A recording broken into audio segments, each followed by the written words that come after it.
Hey guys, today I'm going to be doing a book review on Chain of Thorns by Cassandra Clare.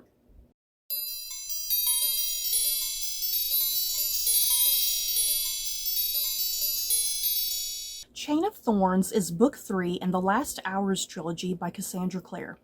Belial, a prince of hell, is aiming to possess his grandson James and rule over London. Time is short and it's up to the shadowhunters to save London before it becomes a hell on earth. So before I head into my thoughts and feelings on this third and final book in the series, I don't particularly plan on having spoilers related to this video. I'm going to try to stay as clear of spoilers as I possibly can. But yeah, that being said, it's kind of difficult to talk about this book without maybe kind of going into a few things that happened in the previous 2 books. So I'm kind of leaving it up to you. You can either go ahead and watch this review, whether or not you read the book or not. It's kind of up to you. But yeah, like I said, I'm going to try to avoid spoilers as best I can. So yeah, the synopsis that I just gave at the top of this video, that synopsis is literally like maybe the last 300 pages of this book. And this is a big beast of a book. It's like 1800, good God, it's 800 pages long. And you know what? That honestly doesn't bug me. I have gotten very used to Cassandra Clare's writing style over the years because her books are gigantic. Her trilogies are gigantic. And what I just in particular really enjoy about Cassandra Clare, this may be something that bugs you or frustrates you, but what I like that despite her books being gigantic, I like that she spends such a huge, incredible amount of time on just characters having conversations. You know, she spends a lot of time really developing her characters, developing them as individuals, and then also just developing relationships, because her books usually have a vast amount of characters and a vast amount of relationships, whether that's romantic relationships or relationships between friends, relationships between family, relationships between like enemies, whatever, you know. I like that her books are very much more character driven than plot driven, you know. Her books, I mean, she definitely has plot. There's definitely plot in there. There's the stories are going in some particular direction, but it seems like she a lot of times is not really interested in her own plots. She's far more interested in diving, like doing a deep dive into her characters and all their relationships. And sometimes the plot is almost very secondary. Like, how does the plot affect those various different characters and their relationships? So yeah, that's kind of just something you as a reader, does that irritate you? Does that frustrate you when it comes to Cassandra Clare? Like I said, I've just gotten so used to her, I guess her pattern. You know, she has definitely developed a pattern with her books, and it continues into this third and final book.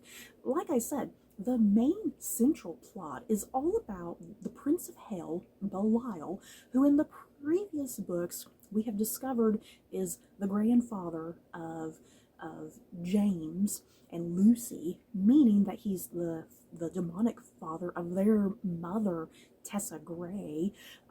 So you got all that drama. And yeah, Belial, as I said, he's a prince of hell. Belial, we kind of get to the bulk of what his agenda and motivation is, what it's been for this entire trilogy. And we get the idea that he wants to possess his grandson, James, who is a shadow hunter. He wants to possess his grandson so he can essentially rule over the mortal realm, London, basically, and make it a hell on earth. And for the most part, I was very satisfied with this final book in the trilogy. It pretty much went in the direction I was expecting it to go. I have read every single one of Cassandra Clare's trilogies, and I've gotten very used to kind of her pattern of how she kind of goes about doing her plots. You know, how book 1 is, how book 2 is, and then how book 3 is. So yeah, everything kind of went according to plan, how I was expecting it to go in this book. And yeah, there's definitely some surprises in there, some shocks. and yeah, you definitely really get that the stakes are high and pivotal in this particular trilogy. And yeah, in order for you to care about like what Belial is doing, the fact that he's trying to take over London, he's trying to possess he's trying to possess James, he's trying to take over London, he's trying to make a hell on earth and all that good stuff, you know. In order for you to care about that, you need to care about your main characters and sympathize with them and understand kind of the risks and stakes that are going on. Because if you don't care about any of that, you're not going to care about the main central plot at all. So the main things that are going on, other than the Prince of Hell Belial trying to take over London and whatnot, you have James, who's dealing with, you know, his issues with his grandfather and whatnot, and yeah, all of James's various different relationships, whether that's with his parabatai Matthew or with his wife Cordelia, you know, he's definitely dealing with all those issues, all that drama, and yeah, kind of weighing the ups and downs of certain things and his own personal demons and the things that he's struggling with, his own weaknesses and vulnerabilities, and yeah, what he's willing to sacrifice at the end of the day. Cordelia, in the meantime, is also trying to understand her relationship with James, since they kind of had that wild and crazy marriage that happened, you know. And then yeah, also add in this additional love triangle element with Matthew, you guys, that kind of almost came out of nowhere, but I still enjoyed it. And then Cordelia is also having to deal with her connection to Lilith. Ooh. And I don't know if this is too much of a spoiler to say, but Jesse Blackthorne is back among the living, yeah guys. Yes. One of my favorite characters, Jesse Blackthorne. Thank you, Cassandra Clare. Yes. So yeah, since Jesse Blackthorne is back among the living, he has his own kind of struggles that he's dealing with now that he's alive. And then yeah, poor Lucy. Lucy has some other drama going on in relation to Jesse now, which I don't want to entirely get into because it's kind of fun, kind of what their drama is. But I love Jesse and Lucy together. Yay. We get more Alistair and Thomas. Yes, I love the relationship that Cassandra Clare has done with Alistair and Thomas. Just the sexual tension, yeah guys. Kind of almost this love-hate sort of dynamic that's going on. But yeah, more love than hate, definitely.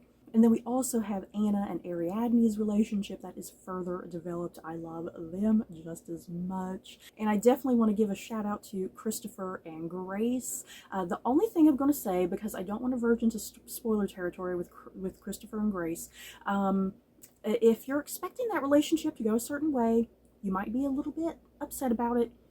All I'm going to say, I don't know, maybe this is too much of a spoiler to say, but all I'm going to say, if you have read Clockwork Princess, I believe it's Clockwork Princess, which is like the prequel to this this trilogy. Clockwork Princess, my particular edition of Clockwork Princess, under the main cover flap was a big, huge Shadowhunter family tree. And I looked at that family tree kind of prior to even going into this trilogy to kind of see who was going to hook up with who, you know? So I kind of already got spoilers from that. But let's just say, if you have that same edition that I have with Clockwork Princess with the Shadowhunter family tree on the back, do not totally rely on that family tree, because there is a massive amount of inconsistencies on it. And there's even a character in this book, because I think Cassandra Clare knows that that family tree doesn't really make any more sense. I think she's aware of that. So she has a character in this book that's kind of running around trying to update the Shadowhunter family tree. And Cassandra Clare makes a point of saying at one point that there are inconsistencies, that information is a little bit scattered and kind of not really making any sense in certain places. So I kind of like that Cassandra Clare acknowledges that and notices it, and she's kind of making fun of it. Like I said, if you have a Clockwork Princess with that family tree, you might want to kind of look at it just to maybe refresh your memory. But yeah, don't entirely rely on it, because it's definitely not very accurate after some of the dramatic things that happened in this book. And yeah, I was expecting certain things for certain characters, you know, after looking at that family tree, and I got a little devastated. Cassandra Clare, I'm a little upset with you. So, overall, I found this to be a satisfying conclusion to the trilogy. I think Cassandra Clare was able to wrap up any loose ends that she had, character threads, character relationships. I think everything got tied up in a nice little bow, and that's what I've come to expect with all of her trilogies. Sometimes they are perhaps a little too neatly tied up, you know, especially if you just want a little bit of heartbreak in there and a little bit of anger and frustration, you know. She doesn't ever kind of leave her novels like that. I don't think. She usually ties everything up in a nice little neat little bow. So I did. I found this to be satisfying. I was, for the most part, happy with the direction it took and where all the characters were left off, um, and I'm assuming Cassandra Clare is not going back to this world with the Shadowhunters. You know, because we had the Infernal Devices, which took place in like the late 1800s, and then this takes place in the early 1900s. So I'm assuming we're not going to get another series kind of in this similar vein, because I know Cassandra Clare has said she has another trilogy coming out, and that's supposed to take place after the Dark Artifices, to the best of my knowledge. So yeah, she's claiming there's no more books, but you never know. She might come up with something wild and crazy. I personally have always wanted Cassandra Clare to do a book set during World War II with the Shadowhunters, because I think that would be absolutely compelling and interesting. Because I know in one of the short story companion books that's part of the Shadowhunter universe, I know there was one short story that took place during World War II, and I absolutely love that. And that's kind of what got me into the thing of, hey, I wish she would do something with World War II. But yeah, there's probably just one more trilogy, to be realistic, and I can't wait to get to that, and kind of who our main characters are going to be in that, and all the new characters, and how she's going to kind of tie up the whole Shadowhunter universe. It should be fascinating, and maybe a little sad and depressing when it's over. So you guys, that is it for my book review on A Chain of Thorns, the final book in this particular trilogy by Cassandra Clare. Have you guys read this whole trilogy? Do you plan on reading it? Are you far behind on all of the books? If you are, that's okay, because there's a lot of books in this Shadowhunter universe. So yeah, that's it for this video. Don't forget to like, comment, and subscribe. And if you like this video, you may like these other videos. Bye, guys.